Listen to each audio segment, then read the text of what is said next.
I don't know how else to describe it than the first time I came here, and I remember telling my husband I wish we would have been members here when we got married, and just I wish I'd have found it sooner, but it was just based on where I was living in Houston and didn't know about it. It's really just felt like home since I've been here. Again, with whether it's the physical building or the people, just it's always a welcoming family here. I would say that it's very welcoming, and it's very open to listen to the church, and all the people is very open to listen to everybody, and they just love and care about everyone that goes to the church. I feel like it's been a steady place for most of my life, but once we got into high school youth group and stuff, when you get more involved, it's once you're involved, it's more fun, and you get to experience all of those big responsibilities. Well, Melinda and I enjoy teaching one of the new member classes each go around on stewardship. It's one of our favorite subjects. It's a big part of our faith experience, where we learn through that process that God provides all things, and we are merely just stewards of His resources. And therefore, we have learned to be both faithful and cheerful in the way that we respond in faith and love to what God has done for us.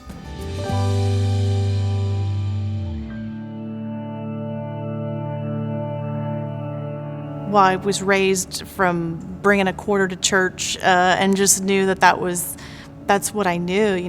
My parents taught me to be grateful and realize how blessed that we are, and to share that we wouldn't be here or have any of our blessings without God. And so it's giving back, whether that's with time, talent, or money. So that's always been important to me. It's just, to me, there is no difference. It's how I was raised, and so I always make sure that I'm giving to the church. I feel that the space, while it's joyful and it expresses our desire to have a beautiful place to worship with the Lord, it's also quite humble and isn't ostentatious and over the top. It's somewhere that you feel like you can come in and feel the peace of being in a sanctuary. I thought about it, and I thought about the ability that I had to be consistent and to really make a pledge to help the church help the people of Houston, to help other people in the congregation, to do what we really need to do. And I just made that commitment at that point. And ever since, so it's been probably almost 3 years, I've just made it part of what I do every month. And I'm a very fortunate person, and that I can do this is just a small part of what I like to do to help others. I've got other, I volunteer at an animal shelter, and I also help support the University of Texas, where I went to school. They're all very, very important to me, and this is very, very important to me, and I'm looking forward to helping with the new Magnify pledge.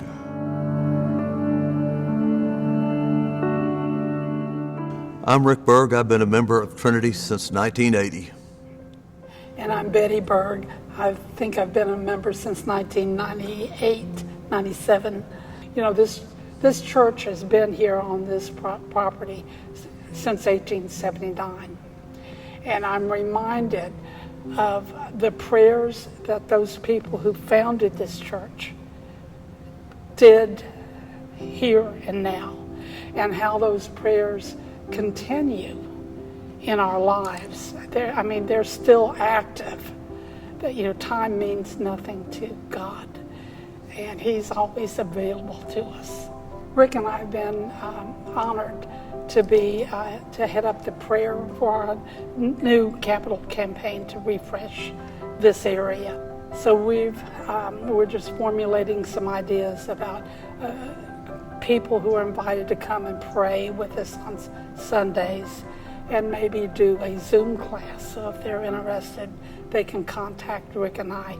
We're both in the Trinity Connect.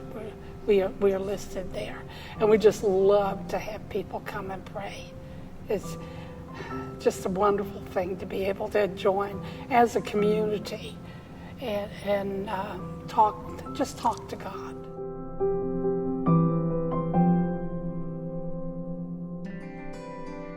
Linda and I retired in 2019, and throughout COVID, our work has really been work with the church. I serve as the chair of the governing board, for instance.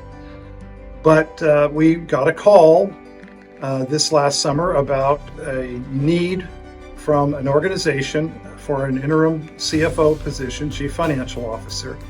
And so we decided to make the sacrifice. I've been on the road now for 2 months, and I have 2 more months to go. But what we really looked at when this opportunity came up is this is also an opportunity for us to put to work what God has entrusted us to do, and that is to use the gifts He's given us for His service. And we have committed that we will be contributing and are on the way of contributing 25% of our income during this period of time to both a tithe, which is a percentage of our income, as well as an offering, which is what we are going to give towards the campaign. And we do that with love, and we do it cheerfully, and we do it as we say it to you for encouragement. In God's name, amen.